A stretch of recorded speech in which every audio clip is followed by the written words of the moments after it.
ਤਾਂ ਲੀਨੀਅਰ ਨॉन ਹੋਮੋਜੀਨੀਅਸ ਰੈਕਰੈਂਸਸ ਪਹਿਲੀ ਗੱਲ ਕੀ ਡਿਫਰੈਂਸ ਹੈਗਾ ਅਸੀਂ ਪਿਛਲੇ ਟੌਪਿਕ ਚ ਪੜਿਆ ਹੋਮੋਜੀਨੀਅਸ ਰੈਕਰੈਂਸਸ ਪਿਛਲੇ ਵੀਡੀਓਜ਼ ਦੇ ਵਿੱਚ ਪਿਛਲੇ ਲੈਕਚਰਸ ਦੇ ਵਿੱਚ ਹੋਮੋਜੀਨੀਅਸ ਰੈਕਰੈਂਸ ਰਿਲੇਸ਼ਨਸ ਦੀ ਗੱਲ ਹੋਈ ਅੱਜ ਜਿਹੜੀ ਗੱਲ ਹੋਣੀ ਹੈ that is for linear non homogeneous recurrences ਤਾਂ ਮੈਂ ਪਿਛਲੇ ਲੈਕਚਰਸ ਦੇ ਵਿੱਚ ਵੀ ਤੁਹਾਨੂੰ ਦੱਸਿਆ ਸੀਗਾ ਕਿ ਜਿਹੜਾ ਹੋਮੋਜੀਨੀਅਸ ਹੈ ਉਹਦਾ ਮਤਲਬ ਇਹ ਹੁੰਦਾ ਹੈ ਜਿਵੇਂ ਕੋਈ ਰੈਕਰੈਂਸ ਰਿਲੇਸ਼ਨ ਹੈ ਸਾਡੇ ਕੋਲ I am taking any arbitrary reference relation suppose this one ਫਾਈਬੋਨੈਕੀ ਵਾਲਾ ਹੀ ਤੁਸੀਂ ਕਹਿ ਸਕਦੇ ਹੋ ਰੈਕਰੈਂਸ ਹੈਗਾ ਤਾਂ ਇਸ ਦੇ ਵਿੱਚ ਕੀ ਸੀਗਾ ਕਿ ਹਰੇਕ ਟਰਮ ਦੇ ਵਿੱਚ an ਹੈਗਾ ਠੀਕ ਹੈ every term is of the form an ਜਿਹੜਾ unknown sequence ਹੈ ਉਹ ਸਾਡੇ ਕੋਲ an ਹੈ ਉਹ ਹੈਗਾ ਹਰੇਕ ਟਰਮ ਦੇ ਵਿੱਚ ਤਾਂ ਔਰ ਹਰੇਕ ਟਰਮ ਦੇ ਵਿੱਚ ਇਹਦੀ ਡਿਗਰੀ ਵੀ 1 ਹੈ ਔਰ 1 ਹੀ ਰੱਖਣੀ ਅਸੀਂ ਕਿਉਂਕਿ ਲੀਨੀਅਰ ਹੈ ਬਟ ਇਸ ਦੇ ਨਾਲ ਕੋਈ ਟਰਮ ਹੋਰ ਨਹੀਂ ਮੈਂ ਤੁਹਾਨੂੰ ਨਾਲ ਦੇ ਰਿਹਾ ਸੀਗਾ ਪਿਛਲੀ ਵੀਡੀਓਜ਼ ਦੇ ਵਿੱਚ ਸਿਰਫ an ਦੇ ਵਿੱਚ ਫਾਰਮ ਵਾਲੀਆਂ ਟਰਮਸ ਹੀ ਹੁੰਦੀਆਂ ਸੀ an ਹੋ ਗਿਆ an-1 an-2 ਇਸ ਟਾਈਪ ਦੀਆਂ ਟਰਮਸ ਹੀ ਹੁੰਦੀਆਂ ਸੀ ਬਟ ਹੁਣ ਜਿਹੜੀਆਂ ਟਰਮਸ ਹੈਗੀਆਂ ਸਾਡੇ ਕੋਲ ਉਹ ਇਹਦੇ ਨਾਲ ਜਿਵੇਂ ਕੋਈ +1 ਦੇਤਾ ਉਹਨੇ ਜਾਂ ਕੁਝ ਵੀ ਦੇਤਾ +n ਦੇਤਾ ਜਾਂ ਐਵੇਂ ਦਾ ਕੋਈ ਐਕਸਪੋਨੈਂਸ਼ੀਅਲ ਫੰਕਸ਼ਨ ਦੇਤਾ ਮਤਲਬ ਇਹੋ ਜਿਹੀਆਂ ਟਰਮਸ ਨਾਲ ਆ ਜਾਣਗੀਆਂ ਜਿਨ੍ਹਾਂ ਦੇ ਵਿੱਚ an ਨਹੀਂ ਹੋਏਗਾ ਤਾਂ ਇਹਦਾ ਮਤਲਬ ਇਹਨਾਂ ਟਰਮਸ ਦੀ ਡਿਗਰੀ ਕਿੰਨੀ ਕਾਊਂਟ ਹੋਏਗੀ 0 ਕਾਊਂਟ ਹੋਏਗੀ ਕਿਉਂਕਿ ਅਸੀਂ ਡਿਗਰੀ ਕਾਊਂਟ ਕਰਦੇ ਪਏ ਹਾਂ an ਦੇ ਅਕੋਰਡਿੰਗ ਠੀਕ ਹੈ ਤਾਂ an ਜਿਹੜੀ ਟਰਮ ਦੇ ਵਿੱਚ ਹੈ ਉਹਦੀ ਪਾਵਰ ਦੇਖ ਲਓ ਉਹ ਹੈ ਠੀਕ ਹੈ ਬਟ ਉਰੇ ਇਹਨਾਂ ਤਿੰਨੋਂ ਟਰਮਸ ਦੇ ਵਿੱਚ ਜਿਵੇਂ ਸਪੋਜ਼ ਇਹ ਆ ਗਿਆ ਜਾਂ ਇਹ ਆ ਗਿਆ ਇਹਨਾਂ ਤਿੰਨੋਂ ਟਰਮਸ ਦੇ ਵਿੱਚ an ਹੈ ਨਹੀਂ ਨਾ an-1 ਕੋਈ ਵੀ an ਦੀ ਫਾਰਮ ਵਾਲੀ ਟਰਮ ਨਹੀਂ ਹੈਗੀ so that's why it's degree will be considered as 0 ਤਾਂ ਜਦੋਂ ਟਰਮਸ ਦੀ ਡਿਗਰੀ ਡਿਫਰੈਂਟ ਹੋ ਜਾਂਦੀ ਹੈ ਇੱਕੋ ਹੀ ਕੰਬੀਨੇਸ਼ਨ ਦੇ ਵਿੱਚ ਜੇ ਆਪਣੇ ਕੋਲ ਡਿਗਰੀ ਵਾਈਜ਼ ਡਿਫਰੈਂਟ ਹੋ ਜਾਂਦੀਆਂ ਟਰਮਸ ਤਾਂ ਉਹ ਰਿਲੇਸ਼ਨ ਹੋ ਜਾਂਦਾ ਨਾਨ ਹੋਮੋਜੀਨੀਅਸ ਤਾਂ ਪਹਿਲਾਂ ਸਾਡੇ ਕੋਲ ਸਿਰਫ ਅੰਨਾ ਕੀ ਹੁੰਦਾ ਸੀਗਾ ਡਿਗਰੀ ਵਾਈਜ਼ ਹਰੇਕ ਦੀ ਟਰਮ ਬਰਾਬਰ ਸੀਗੀ ਬਟ ਉਰੇ ਜਿਹੜਾ ਹੈ ਅਗਰ ਇਹ ਪਲੱਸ ਕੁਝ ਹੋਰ ਨਾਲ ਫੰਕਸ਼ਨ ਆ ਗਿਆ ਕੋਈ ਐਸੀ ਟਰਮ ਆ ਗਈ ਜਿਹੜੀ ਫ੍ਰੀ ਆਫ an ਹੋਵੇ then it will be known to be non homogeneous ਤਾਂ non homogeneous recurrence relations ਨੂੰ ਕਿਵੇਂ ਸੋਲਵ ਕਰਨਾ ਹੈ ਇਸ ਦਾ ਮੈਥਡ ਅੱਜ ਡਿਸਕਸ ਹੋਏਗਾ for recursive algorithms cost function are often not homogeneous because there is usually a non-recursive cost dependent on the input size. This is taking a example. I am taking just a example of a cost function. एक cost function ਜਿਹੜਾ ਹੁੰਦਾ ਹੈ ਉਹ usually ਜਿਹੜਾ ਹੈ ਕੱਲੀਆਂ sequence ਦੇ ਉੱਪਰ ਨਹੀਂ depend ਕਰਦਾ ਹੁੰਦਾ ਉਹਦੇ ਉੱਪਰ ਹੋਰ ਵੀ ਕਈ parameters ਲੱਗ ਜਾਂਦੇ ਆ ਤਾਂ ਉੱਥੇ ਸਾਡੇ ਕੋਲ non homogeneous ਦੀ ਗੱਲ ਆ ਜਾਂਦੀ ਹੈ. Such a recurrence relation is called linear non homogeneous. These are of the form. You have to mainly focus upon this. ਇਸ ਟਾਈਪ ਦੇ ਹੁੰਦੇ ਆ ਲੀਨੀਅਰ ਇਹ ਜੇ ਅਸੀਂ ਪਹਿਲਾਂ ਪਿਛਲੇ ਟੌਪਿਕ ਚ ਉਰੇ ਤੱਕ ਕੰਸੀਡਰ ਕਰਦੇ ਸੀਗੇ ਸਿਰਫ ਇਹ ਹੁੰਦਾ ਸੀ ਹੋਮੋਜੀਨੀਅਸ ਪਲੱਸ ਇਹਦੇ ਨਾਲ ਹੁਣ ਕੁਝ ਹੋਰ ਟਰਮਸ ਵੀ ਆ ਸਕਦੀਆਂ ਤੁਹਾਡੇ ਕੋਲ ਪਲੱਸ fn ਜਿਹੜੀਆਂ ਕਿ an ਵਾਲੀਆਂ ਟਰਮਸ ਨਹੀਂ ਹੋਣਗੀਆਂ ਕੋਈ ਵੀ ਟਰਮਸ ਹੋਣਗੀਆਂ fn ਦਾ ਮਤਲਬ ਫੰਕਸ਼ਨ ਆਫ n ਤਾਂ ਐਸੇ ਰਿਲੇਸ਼ਨਸ ਨੂੰ ਅਸੀਂ ਬੋਲਾਂਗੇ ਲੀਨੀਅਰ ਨਾਨ ਹੋਮੋਜੀਨੀਅਸ ਰੈਕਰੈਂਸ ਰਿਲੇਸ਼ਨਸ ਸੋ fn ਰਿਪਰੈਜ਼ੈਂਟਸ ਅ ਨਾਨ ਰਿਕਰਸਿਵ ਕਾਸਟ ठीक है ਤਾਂ ਆ ਵਾਲਾ ਜਿਹੜਾ ਫੰਕਸ਼ਨ ਐਡ ਹੋਇਆ ਇਸੇ ਨੂੰ ਅਸੀਂ ਨਾਨ ਰਿਕਰਸਿਵ ਕਹਿੰਦੇ ਆ ਜਿਹੜੀ ਉੱਪਰ ਗੱਲ ਹੋਈ ਸੀ cost function are not homogeneous there usually a non recursive cost ਤਾਂ ਆ ਜਿਹੜਾ fn ਫੰਕਸ਼ਨ ਹੁੰਦਾ ਇਸ ਨੂੰ ਅਸੀਂ ਨਾਨ ਰਿਕਰਸਿਵ ਕਾਸਟ ਨਾਲ ਬੁਲਾਉਂਦੇ if we chop it off we are left with ਜੇ ਅਸੀਂ ਇਹਨੂੰ ਛੱਡ ਦਈਏ fn ਨੂੰ ਤਾਂ ਸਾਡੇ ਕੋਲ ਸਿਰਫ ਆ ਵਾਲੀਆਂ ਟਰਮਸ ਹੀ ਰਹਿ ਜਾਂਦੀਆਂ ਯਾਨੀ ਕਿ ਹੋਮੋਜੀਨੀਅਸ ਵਾਲਾ ਹੀ ਰਹਿ ਜਾਣਾ ਤੇ ਜੇ ਇਸ ਨੂੰ ਅਸੀਂ ਛੱਡ ਦਈਏ ਤਾਂ ਇਸ ਤੋਂ ਬਿਨਾ ਜਿਹੜਾ ਬਾਕੀ ਦਾ ਹੈਗਾ ਇਸ ਨੂੰ ਅਸੀਂ ਕੀ ਬੋਲਾਂਗੇ it is called associated homogeneous recurrence relation ਹੈਗਾ ਦਾ ਰਿਲੇਸ਼ਨ ਨਾਨ ਹੋਮੋਜੀਨੀਅਸ ਹੈ ਇਹਦੇ ਐਸੋਸੀਏਟਿਡ ਇਹ ਹੈਗਾ ਜਿਹੜਾ ਹੋਮੋਜੀਨੀਅਸ ਹੈ ਕਿਉਂਕਿ ਇਹ ਦੋਵਾਂ ਦੀ ਮੈਨੂੰ ਜ਼ਰੂਰਤ ਪੈਣੀ ਹੈ ਜਦੋਂ ਅਸੀਂ ਕੁਐਸਚਨਸ ਨੂੰ ਸੋਲਵ ਕਰਨਾ ਹੈਗਾ ਮੈਥਡ ਕੀ ਹੈ ਉਹ ਅਗਲੀਆਂ ਸਲਾਈਡਸ ਦੇ ਵਿੱਚ ਮੈਂ ਤੁਹਾਨੂੰ ਡਿਸਕਸ ਕਰੂੰਗਾ how to solve the non homogeneous recurrences so given ਤੁਹਾਨੂੰ ਨਾਨ ਹੋਮੋਜੀਨੀਅਸ ਹੋਏਗਾ ਤੁਸੀਂ ਉਹਦੇ ਕੋਰਸਪੋਂਡਿੰਗ ਹੋਮੋਜੀਨੀਅਸ ਬਣਾ ਲੈਣਾ ਔਰ ਉਹ ਬਣਾਉਣਾ ਕਿਵੇਂ ਹੈ ਜਸਟ ਸਿੰਪਲੀ ਜਿਹੜਾ fn ਹੋਏਗਾ ਉਹਨੂੰ ਤੁਸੀਂ ਇਗਨੋਰ ਕਰ ਦੇਣਾ ਬਸ ਇਹਨੂੰ ਹਟਾ ਦੇਣਾ ਇਹਨੂੰ ਚੌਪ ਕਰ ਦੇਣਾ ਤਾਂ ਬਾਕੀ ਜਿਹੜਾ ਤੁਹਾਡੇ ਕੋਲ ਰਹਿ ਜਾਏਗਾ that will be a associated homogeneous recurrence relation so every solution of a linear non homogeneous recurrence relation is the sum of ਤਾਂ ਇਹ ਆਪਣੇ ਕੋਲ ਜਿਹੜਾ non homogeneous recurrence relation ਹੋਏਗਾ ਪਹਿਲੀ ਗੱਲ ਇਹ ਸਮਝੋ ਕਿ ਇਸ ਦਾ ਜਿਹੜਾ ਸੋਲੂਸ਼ਨ ਹੈ ਇਹ ਦੋ ਪਾਰਟਸ ਵਿੱਚ ਡਿਵਾਈਡਡ ਹੋਏਗਾ ਔਰ ਉਹਨਾਂ ਦੋ ਟਰਮਸ ਦਾ ਸਮ ਹੋਏਗਾ ਕਿਹੜੀਆਂ ਦੋ ਟਰਮਸ ਇੱਕ ਹੈ particular solution और दूसरा है a solution to the associated linear homogeneous recurrence relation ਤਾਂ it means ਇੱਕ ਜਿਹੜਾ ਇੱਕ ਪਾਰਟ ਹੈ ਜਿਹੜਾ ਸੋਲੂਸ਼ਨ ਦਾ ਇਹ ਵਾਲਾ ਇਹ ਸੇਮ ਉਹੀ ਹੈ ਜੋ ਤੁਸੀਂ ਹੋਮੋਜੀਨੀਅਸ ਵਿੱਚ ਸੋਲਵ ਕਰਦੇ ਹੁੰਦੇ ਸੀ ਤੇ ਸੈਕੰਡ ਪਾਰਟ ਜਿਹੜਾ ਹੈ ਨਵਾਂ ਐਡ ਹੋਇਆ that is the particular solution ਤਾਂ ਤੁਸੀਂ ਕੀ ਕਰਨਾ ਹੈ ਜਿਹੜਾ ਐਸੋਸੀਏਟਿਡ ਲੀਨੀਅਰ ਹੋਮੋਜੀਨੀਅਸ ਵਾਲਾ ਪਾਰਟ ਹੈ ਉਹਨੂੰ ਸੇਮ ਉਵੇਂ ਹੀ ਸੋਲਵ ਕਰਨਾ ਹੈ ਜਿਵੇਂ ਆਪਾਂ ਹੋਮੋਜੀਨੀਅਸ ਰੈਕਰੈਂਸ ਰਿਲੇਸ਼ਨ ਨੂੰ ਸੋਲਵ ਕਰਦੇ ਸੀ ਇੱਕ ਪਾਰਟ ਤੁਹਾਡਾ ਉਸੇ ਤਰ੍ਹਾਂ ਸੇਮ ਡਿਟੋ ਉਵੇਂ ਹੀ ਸੋਲਵ ਹੋਏ but the second part which is the particular solution ਇਹ ਅਲੱਗ ਤੋਂ ਸੋਲਵ ਹੋਇਆ ਕਰੇਗਾ ਔਰ ਇਸ ਨੂੰ ਸੋਲਵ ਕਰਨ ਦਾ ਆਪਣੇ ਕੋਲ FN ਦੇ ਅਕੋਰਡਿੰਗ ਡਿਫਰੈਂਟ ਜਿਹੜੇ ਹੈ ਮੈਥਡਸ ਹੈਗੇ ਨੇ ਜਿਹੋ ਜਿਹਾ ਸਾਡੇ ਕੋਲ FN ਹੋਏਗਾ ਉਹਦੇ ਅਕੋਰਡਿੰਗਲੀ ਇਹ ਸੋਲਵ ਹੋਇਆ ਕਰੇਗਾ ਉਹ ਮੈਂ ਤੁਹਾਨੂੰ ਆਉਣ ਵਾਲੀਆਂ ਜਿਹੜੀਆਂ ਐਗਜ਼ਾਮਪਲਸ ਹੈ ਉਹਨਾਂ ਵਿੱਚ ਡਿਸਕਸ ਕਰਵਾ ਦਾਂਗਾ ਤਾਂ ਸਾਡੇ ਕੋਲ ਇਹ ਥਿਊਰਮ ਹੈ ਜਿਸ ਦੀ ਸਿਰਫ ਸਟੇਟਮੈਂਟ ਹੀ ਮੈਂ ਡਿਸਕਸ ਕਰਨੀ the proof is not important is out of the context now but we will discuss only its statement A and P denotes the particular solution. So A and P is a particular solution of the non-homogeneous linear recurrence relation with constant coefficients. This is the non-homogeneous linear recurrence relation. Non-homogeneous है क्योंकि FN नाल पे है.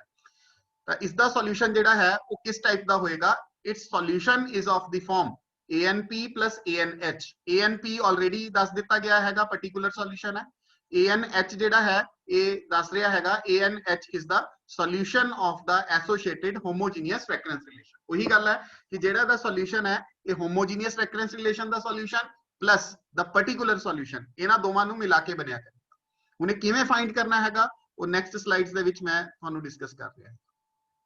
there is no general method for solving such relations कोई ऐसा general method नहीं हैगा कि जेड़ा इस fn दी वैल्यू ए दित्ती होवे ਅਸੀਂ हरेक fn ਲਈ ਇਹਨੂੰ ਸੋਲਵ ਕਰ ਲਈਏ बट कुछ पर्टिकुलर स्पेशल केसेस हैगे ने fn ਦੀਆਂ ਵੈਲਿਊਜ਼ ਦੇ ਉਹਨਾਂ ਲਈ ਅਸੀਂ ਇਹਨੂੰ ਸੋਲਵ ਕਰ ਸਕਦੇ ਹਾਂ ਇਨ particular if fn is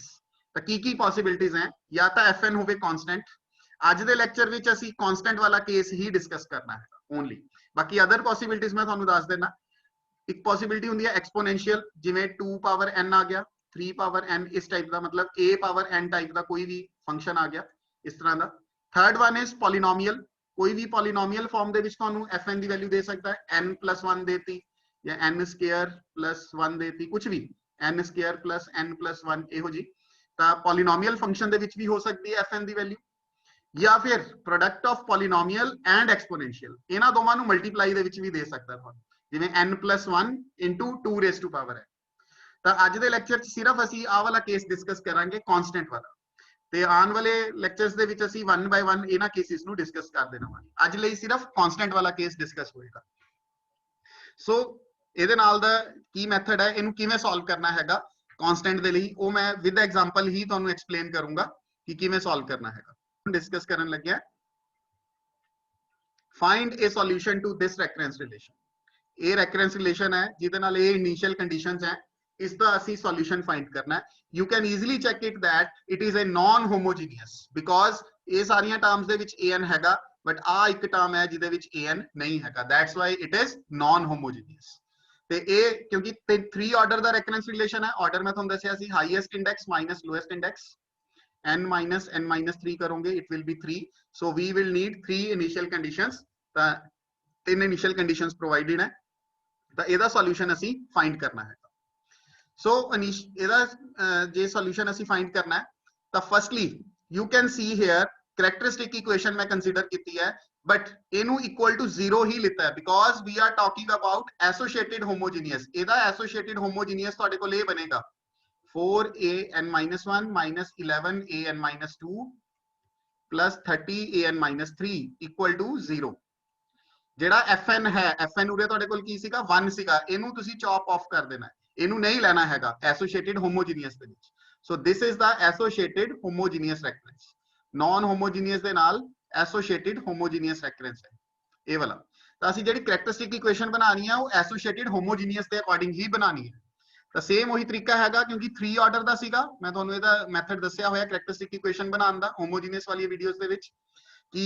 3 order ਦਾ ਹੈ ਤਾਂ ਪਹਿਲੀ ਟਰਮ ਦੇ ਕੋਰਸਪੋਂਡਿੰਗ r³ ਫਿਰ ਅਗਲੀ ਟਰਮ ਦੇ ਕੋਰਸਪੋਂਡਿੰਗ r² ਫਿਰ r ਫਿਰ 30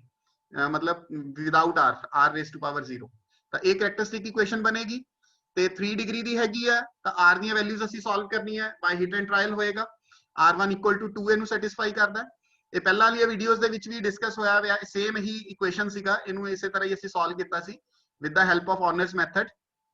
ਕਿ ਆਨਰਸ ਮੈਥਡ 2 ਇਹਦਾ ਰੂਟ ਸਾਨੂੰ ਪਤਾ ਲੱਗ ਗਿਆ ਇਹਨੂੰ ਸੈਟੀਸਫਾਈ ਕਰਦਾ ਬਾਈ ਹਿਟ ਐਂਡ ਟ੍ਰਾਇਲ ਅਸੀਂ ਚੈੱਕ ਕੀਤਾ ਫਿਰ 1 ਐਜ਼ ਇਟ ਇਜ਼ ਉਰੇ ਉਤਾਰ ਲਿਆ ਹੈਗਾ 2 ਇਹਦੇ ਨਾਲ ਮਲਟੀਪਲਾਈ ਕਰਕੇ ਉਰੇ ਲਿਖਤਾ ਫਿਰ ਇਹਨਾਂ ਦੋਵਾਂ ਨੂੰ ਐਡ ਕੀਤਾ ਫਿਰ 2 ਨੂੰ ਇਹਦੇ ਨਾਲ ਮਲਟੀਪਲਾਈ ਕੀਤਾ -4 ਅੱਗੇ ਲਿਖਤਾ ਫਿਰ ਇਹਨਾਂ ਦੋਵਾਂ ਨੂੰ ਐਡ ਕੀਤਾ ਫਿਰ 2 ਇਹਦੇ ਨਾਲ ਮਲਟੀਪਲਾਈ ਕੀਤਾ -30 ਇਹਦੇ ਨੀਚੇ ਲਿਖਤਾ ਐਂਡ ਐਟ ਦੀ ਐਂਡ ਤੁਹਾਡੇ ਕੋਲ 0 ਹੀ ਆਣਾ ਚਾਹੀਦਾ ਅਗਰ 0 ਆ ਰਿਹਾ that means you have find the value of r1 = 2 correctly ਇਹ ਸਹੀ ਵੈਲਿਊ ਆਈ ਹੈ ਤੁਹਾਡੀ ਤੇ ਬਾਕੀ ਦੇ ਫਿਰ ਦੋਵੇਂ ਰੂਟਸ ਕਿਉਂਕਿ 3 ਡਿਗਰੀ ਦੀ ਇਕੁਏਸ਼ਨ ਸੀਗੀ ਬਾਕੀ ਦੇ ਦੋਵੇਂ ਰੂਟਸ ਕਿੱਥੋਂ ਆਣਗੇ ਆ ਜਿਹੜੇ ਲਾਸਟ ਆਪਣੇ ਕੋਲ ਨਾਨ ਜ਼ੀਰੋ ਕੋਐਫੀਸ਼ੀਐਂਟਸ ਬਣੇ ਆ ਇਹਨਾਂ ਨੂੰ ਲੈ ਕੇ ਤੁਸੀਂ ਆ ਇਕੁਏਸ਼ਨ ਬਣਾ ਲੈਣੀ ਕਿਉਂਕਿ origignal cubic ਦੇ ਵਿੱਚ ਸੀਗੀ ਤੇ 1 ਡਿਗਰੀ ਰਿਡਿਊਸ ਕਰਤੇ ਤਾਂ r square minus 2r minus 15 ਆ ਕੋਐਫੀਸ਼ੀਐਂਟਸ ਉਰੇ ਲਿੱਤੇ ਹੋਏ और ये फैक्टर्स बनाओगे r is 5 and minus 3 so 3 of the roots are 2 5 minus now we will write so using the theorem we have a solution the homogeneous solution a and h that will be ure just theorem hi likhange general theorem di gall nahi using the theorem we have a solution a and h ure hun gaur karo pehla assi homogeneous vich kalla a n likh dende si kyunki that will be our final solution but उरे हुन ਅਸੀਂ ਲਿਖਿਆ a and h ਕਿਉਂਕਿ ਇਹ ਹਲੇ final solution ਨਹੀਂ ਹੈ ਇਹ ਹਲੇ ਕੋਰਸਪੋਂਡਿੰਗ ਹੋਮੋਜੀਨੀਅਸ ਐਸੋਸੀਏਟਿਡ ਹੋਮੋਜੀਨੀਅਸ ਦਾ ਸੋਲੂਸ਼ਨ ਤਾਂ ਇਹਨੂੰ ਬਣਾਉਣ ਦਾ ਤਰੀਕਾ ਉਹੀ ਹੈ ਤਿੰਨੋਂ ਦੇ ਤਿੰਨੋਂ ਡਿਸਟਿੰਕਟ ਹੈ ਸੋ ਦੈਟਸ ਵਾਈ ਤਿੰਨਾਂ ਨੂੰ ਇੱਕ ਇੱਕ ਕਾਂਸਟੈਂਟ ਪ੍ਰੋਵਾਈਡ ਕਰਨਾ ਹੈ ਔਰ ਤਿੰਨਾਂ ਦੀ ਪਾਵਰ n ਕਰ ਲੈਣੀ that is the same method which we have discussed for homogeneous ਤਾਂ ਕਹਿਣ ਦਾ ਮਤਲਬ ਅੱਧਾ ਕੁਐਸਚਨ ਜਿਹੜਾ ਹੈ ਤੁਹਾਡਾ ਉਹ ਸੇਮ ਹੋਏਗਾ ਜੋ ਆਪਣੇ ਕੋਲ ਪਹਿਲਾਂ ਸੀਗਾ ਉਰੇ ਇੱਕ ਛੋਟਾ ਜਿਹਾ ਚੇਂਜ ਹੈ ਸੌਰੀ उरे ना क्वेश्चन दे विच 16 है उरे mistakenly 1 लिखा गया that is here is 16 in the next slide you can see here we have 16 so हुन इनु सॉल्व करना हैगा homogeneous हो गया हुन ਅਸੀਂ सेकंड पार्ट जेड़ा सॉल्यूशन दा सीगा ਉਹ फाइंड करना है particular solution so particular solution ਇਹਦਾ ਕਿਵੇਂ ਤੁਸੀਂ फाइंड ਕਰਿਆ ਕਰਨਾ ਹੈ ਇਸ ਗੱਲ ਤੇ ਹੁਣ ਗੌਰ ਕਰੋ ਤੁਸੀਂ ਇਸ ਦੀ ਟਾਈਪ ਦੇਖਣੀ ਹੈ ਕਿ ਜਿਹੜਾ ਇਹ ਸਾਨੂੰ fn given ਸੀਗਾ this is our fn ਇਹ ਆਪਣੇ ਕੋਲ ਕੀ ਗਿਵਨ ਹੈ 16 ਤੁਸੀਂ ਇਹਦੀ ਟਾਈਪ ਦੇਖਣੀ ਹੈ this is a constant because constant ਮੈਂ ਤਾਂ ਬੋਲ ਰਿਹਾ ਕਿਉਂਕਿ ਇਹਦੇ ਵਿੱਚ n ਨਹੀਂ ਹੈਗਾ this is a constant ਹੁਣ ਅਗਰ ਇਹ constant ਹੈ ਤੁਸੀਂ ਫਿਰ ਕੀ ਕਰਨਾ ਹੈ ਜਿਹੜਾ ਪਾਰਟਿਕੂਲਰ ਸੋਲੂਸ਼ਨ ਹੈ ਉਹ ਵੀ ਤੁਸੀਂ constant ਹੀ ਸਪੋਜ਼ ਕਰਨਾ ਹੈ let an equals to p if the given fn is constant then your particular solution will also be a constant so p is a arbitrary constant p कोई भी मैंने arbitrary constant उरे लिता हैगा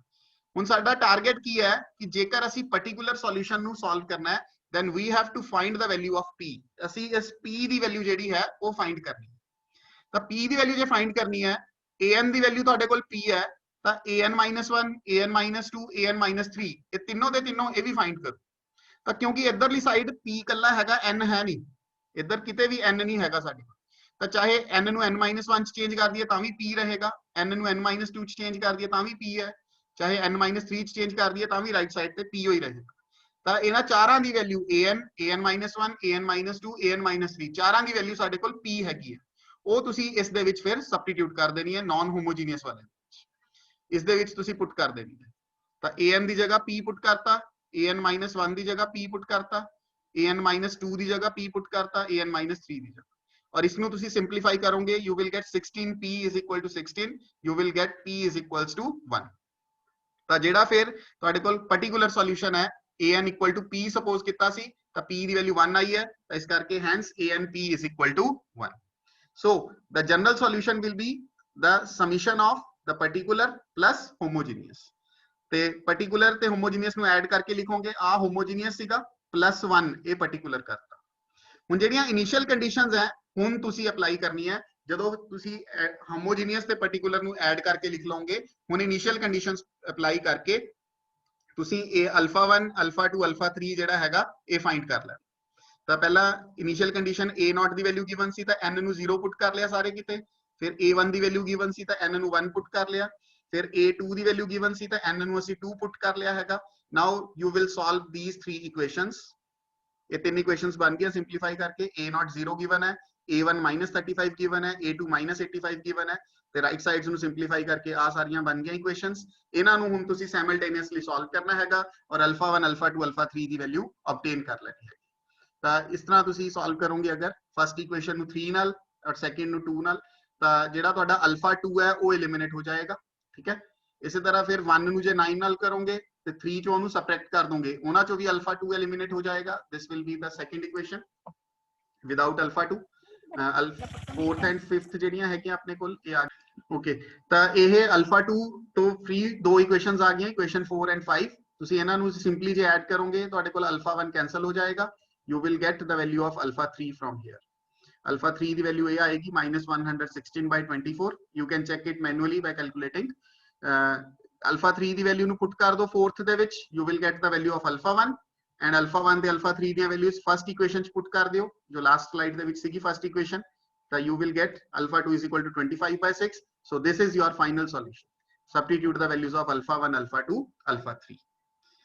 So ਇਸ ਤਰ੍ਹਾਂ ਤੁਸੀਂ non homogeneous ਵਾਲਾ solve ਕਰਨਾ ਹੈ, but for the case when your fn is a constant.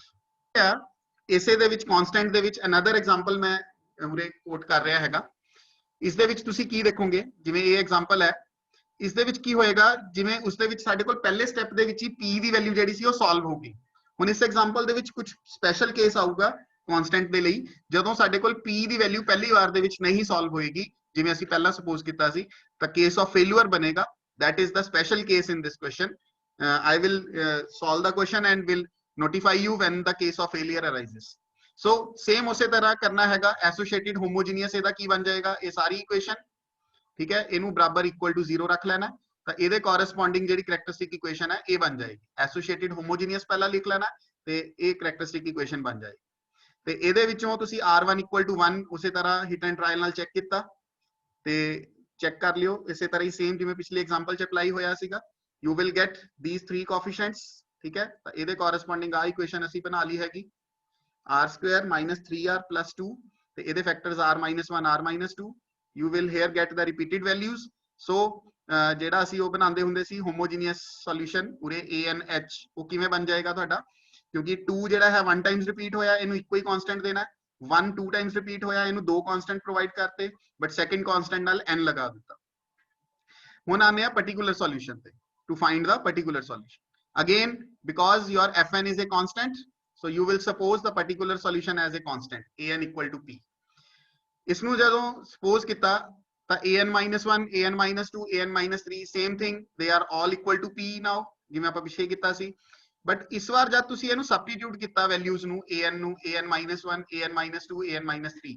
then ਤੁਸੀਂ ਉਰੇ ਦੇਖ ਸਕਦੇ ਹੋ ਇੱਥੇ ਸਾਰੇ p ਤੁਹਾਡੇ ਕੈਨਸਲ ਹੋ ਰਹੇ ਆ। p plus 5p is 6p,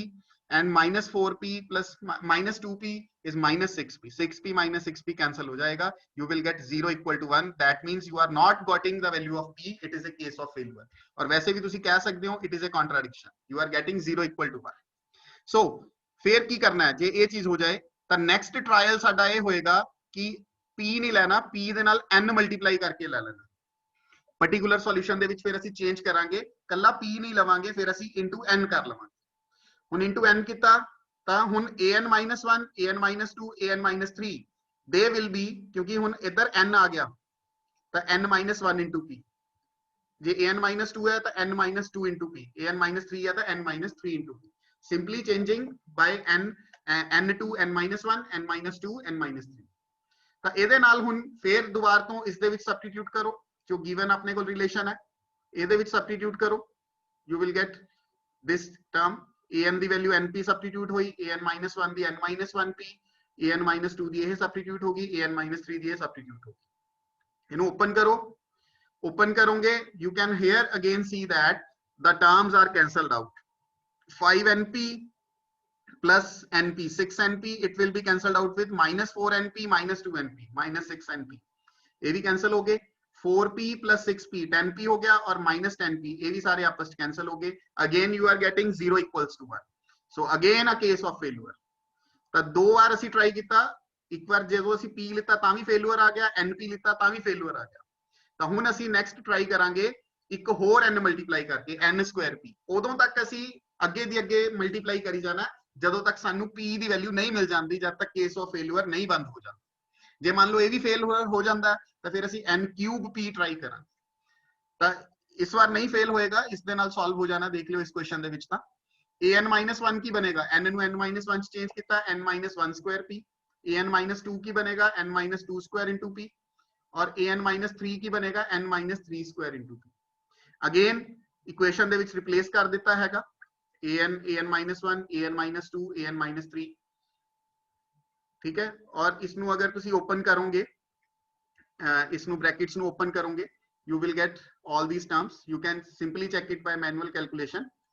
So ਇਹਦੇ ਵਿੱਚੋਂ ਤੁਹਾਡੇ ਕੋਲ ਇਹ ਸਾਰੀਆਂ ਟਰਮਸ ਆਣਗੀਆਂ, ਇਹਦੇ ਵਿੱਚੋਂ n ਸਕੁਅਰ ਵਾਲੀਆਂ ਸਾਰੀਆਂ ਆਪਸ ਵਿੱਚ ਕੈਨਸਲ ਹੋ ਰਹੀਆਂ ਨੇ। You can check 5 plus 1 is 6 and minus 4n square minus 2n square minus 6 ਇਹ ਕੈਨਸਲ ਹੋ ਗਈਆਂ। 8np plus 12np 20np plus ਦਾ और minus 20np माइनस द ए आपस कैंसिल हो गए, बट ए टर्म्स नहीं कैंसिल आउट हुई इस बार ਤੁਹਾਡੇ ਕੋਲ ਇਹਨਾਂ ਨੂੰ ਸੋਲਵ ਕਰਕੇ ਬਚ ਰਿਹਾ -2p. So -2p is equal to 1. You are getting the value of p. That means now our particular solution is -1/2 n square. Here I have missed it, n square, -1/2 n square. So homogeneous a ਸੀਗਾ plus ਆ particular ਆਪਣੇ ਕੋਲ solve ਹੋਇਆ ਕਿਉਂਕਿ p ਦੀ value -1/2 ਆਈ। ਤੇ ਫਿਰ ਹੁਣ ਇਹਦੇ ਵਿੱਚ ਤੁਸੀਂ ਉਹੀ ਕੰਮ ਕਰਨਾ ਹੈ, ਇਨੀਸ਼ੀਅਲ ਕੰਡੀਸ਼ਨਸ ਪਲੱਗ ਕਰਨੀਆਂ ਹੈਗੀਆਂ ਜਿਵੇਂ ਆਪਾਂ ਪਿਛਲੀ ਐਗਜ਼ਾਮਪਲ ਚ ਕੀਤਾ, ਔਰ α1 α2 α3 ਜਿਹੜੇ ਹੈਗੇ ਆ ਉਹ ਸੋਲਵ ਕਰ ਲੈਣੇ ਹੈ। So all it is about the functions fn when fn is a constant. One more thing कि ਅਸੀਂ ਇਸ ਦੇ ਵਿੱਚ ਟ੍ਰਾਇਲ ਕਰਦੇ ਰਹੇ ਕਿ an ਨੂੰ ਪਹਿਲਾਂ ਅਸੀਂ p ਟਰਾਈ ਕੀਤਾ, you can see an ਨੂੰ ਅਸੀਂ p ਟਰਾਈ ਕੀਤਾ, ਇਹ ਫੇਲ ਹੋ ਗਿਆ, an ਨੂੰ ਅਸੀਂ np ਟਰਾਈ ਕੀਤਾ, ਇਹ ਫੇਲ ਹੋ ਗਿਆ। If you want to skip these two steps, ਅਗਰ ਤੁਸੀਂ ਇਹ ਦੋ ਸਟੈਪਸ ਡਾਇਰੈਕਟਲੀ ਪਤਾ ਕਰਨਾ ਚਾਹੁੰਦੇ ਹੋ ਕਿ ਇਹ ਫੇਲਿਅਰ ਹੋਣਗੇ ਹੀ ਹੋਣਗੇ, ਅਸੀਂ ਨਾ ਟਰਾਈ ਕਰੀਏ ਇਹਨਾਂ ਨੂੰ ਤੇ ਡਾਇਰੈਕਟਲੀ ਅਸੀਂ ਆਹ ਵਾਲਾ ਸਪੋਜ਼ ਕਰੀਏ, ਤਾਂ ਉਹਦਾ ਵੀ ਆਪਣੇ ਕੋਲ ਵੇ ਆਊਟ ਹੈਗਾ ਕਿ ਕਿਵੇਂ ਤੁਸੀਂ ਇਸ ਕੈਲਕੂਲੇਸ਼ਨ ਤੋਂ ਬਚ ਸਕਦੇ ਹੋ। ਜਿਹੜੀ ਆਹ ਵਾਲੀ ਕੈਲਕੂਲੇਸ਼ਨ ਹੈ an equal to p ਸਾਨੂੰ ਪਤਾ ਫੇਲਿਅਰ ਹੋਇਆ, an equal to np failure ਹੋਇਆ, ਇਹ ਦੋਵੇਂ ਸਟੈਪਸ ਅਸੀਂ ਪਹਿਲਾਂ ਹੀ ਅਵੋਇਡ ਕਰਨਾ ਚਾਹੁੰਦੇ ਹਾਂ। ਅਸੀਂ ਨਹੀਂ ਚਾਹੁੰਦੇ ਕਿ ਅਸੀਂ ਚੈੱਕ ਕਰੀਏ, ਸਾਨੂੰ ਡਾਇਰੈਕਟਲੀ ਹੀ ਪਤਾ ਲੱਗ ਜਾਏ ਕਿ n square p ਸਪੋਜ਼ ਕਰਨਾ ਹੈ। ਉਹਦਾ ਰੀਜ਼ਨ ਤੁਹਾਨੂੰ ਪਤਾ ਲੱਗੂਗਾ